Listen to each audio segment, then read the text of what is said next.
Bonjour à toutes et à tous, je suis ravie de vous retrouver. Nous avons déjà enregistré beaucoup de thématiques importantes dans des vidéos précédentes. Je vous invite à aller les consulter. Il y a un certain nombre d'autres thématiques qui sont autour de la façon dont l'écoute mutuelle envisage le monde et ce qu'elle permet de réaliser, qui ont été moins traitées jusqu'à présent dans cette chaîne et que je souhaite partager avec vous, entre autres à l'occasion d'un certain nombre de séances et de rencontres qui vont avoir lieu dans les prochains jours ou dans les prochains mois. Voyez s'afficher 5 séances qui auront lieu en visio et qui sont accessibles. Vous pouvez accéder soit à l'une, soit à l'autre, soit à toutes les séances, quel que soit votre niveau.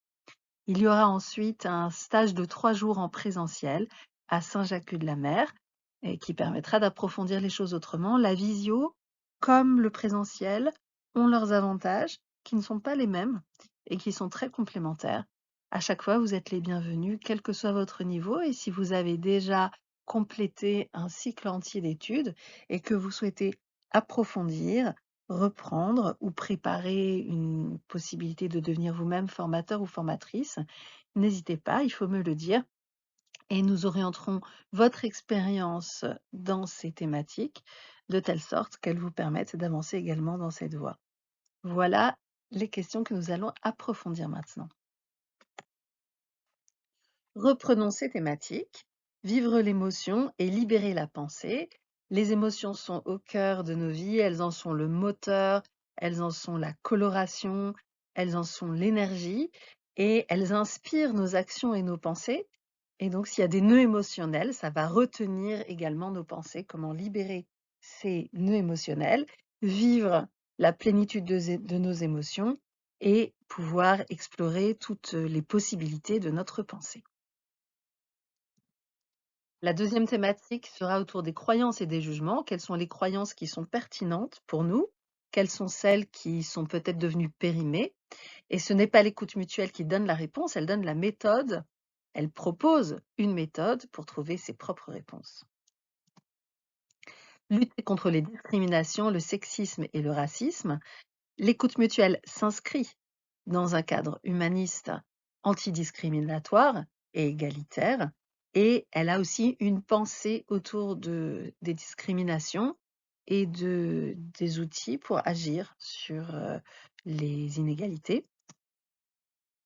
Quatrième sujet, changer le monde. J'ai rien de spécial à ajouter. C'est un très très très vaste sujet. Et le dernier, construire un plan de vie.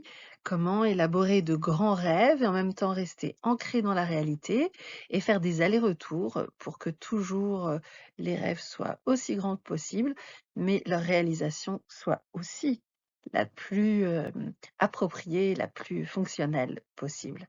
Donc, bien sûr, en 5 séances de 45 minutes, nous n'aurons pas réalisé tous ces objectifs-là, mais nous aurons présenté l'écoute mutuelle sous un angle particulier en tant qu'outil qui nous permet d'avancer.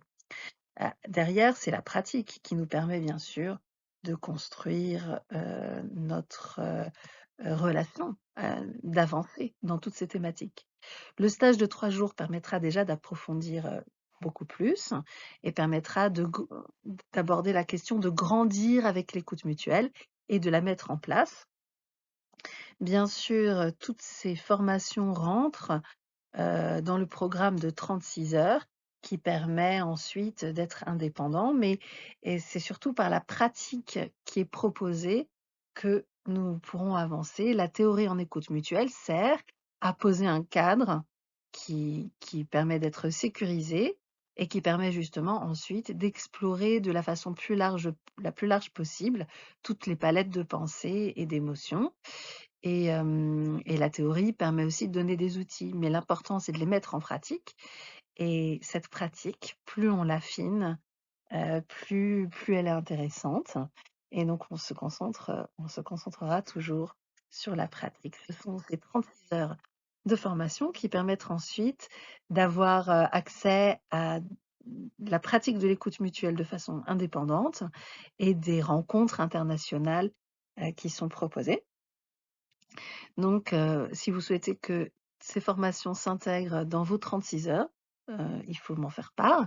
Si vous souhaitez, après avoir fait vous-même un cycle entier de 36 heures et avoir pratiqué de façon régulière, devenir formateur ou formatrice, vous pouvez également me l'indiquer et nous orienterons vos participations à ces ateliers, de telle sorte que ça contribue à cet objectif pour vous. De cette façon, on espère qu'il y aura toujours plus de vie et de dynamisme et de couleur dans notre quotidien. C'est ce que je vous propose de partager, dans les prochains jours et je vous dis à très bientôt.